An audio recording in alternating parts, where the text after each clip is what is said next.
ଆଜି ଶ୍ରାବଣ ମାସର ପ୍ରଥମ ସୋମବାର। ଦେବଦେବ ମହାଦେବଙ୍କୁ ଜଳାଭିଷେକ କରିବା ପାଇଁ ସକାଳୁ ସକାଳୁ ରାଜ୍ୟର ପ୍ରମୁଖ ଶୈବପୀଠରେ ଶ୍ରଦ୍ଧାଳୁଙ୍କର ଭିଡ଼ ଦେଖିବାକୁ ମିଳିଛି। ଦୂରଦୂରାନ୍ତରୁ ପାଣି ଆଣି କାଉଡ଼ିଆଙ୍କର ଲମ୍ବା ଧାଡ଼ି ବିଭିନ୍ନ ଶୈବପୀଠରୁ ଲମ୍ବିଛି।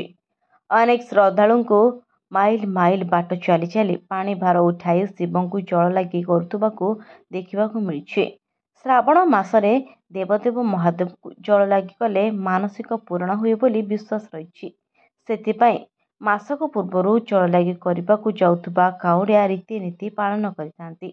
ଶ୍ରାବଣ ମାସ ସାରା ପ୍ରତିଟି ସୋମବାରର ବିଭିନ୍ନ ନଦୀରୁ ଜଳ ସଂଗ୍ରହ କରି ଖାଲି ପାଦରେ ବାହୁଙ୍ଗା ବୋହି ପାଦରେ ଚାଲି ଚାଲି ନିଷ୍ଠାର ସହ ଶୈବପୀଠକୁ ଆଣି ବେଳାବାବାଙ୍କୁ ଲାଗି କରିଥାନ୍ତି।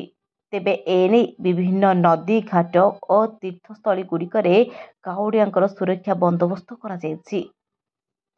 ଅନ୍ୟପଟେ ଶୃଙ୍ଖଳିତ ଦର୍ଶନ ପାଇଁ ମଧ୍ୟ ଶୈବପୀଠ ଗୁଡ଼ିକରେ ପୋଲିସ ପ୍ରଶାସନ ପକ୍ଷରୁ ମଧ୍ୟ ସୁରକ୍ଷା ବ୍ୟବସ୍ଥା କଡ଼ାକଡ଼ି କରାଯାଉଛି।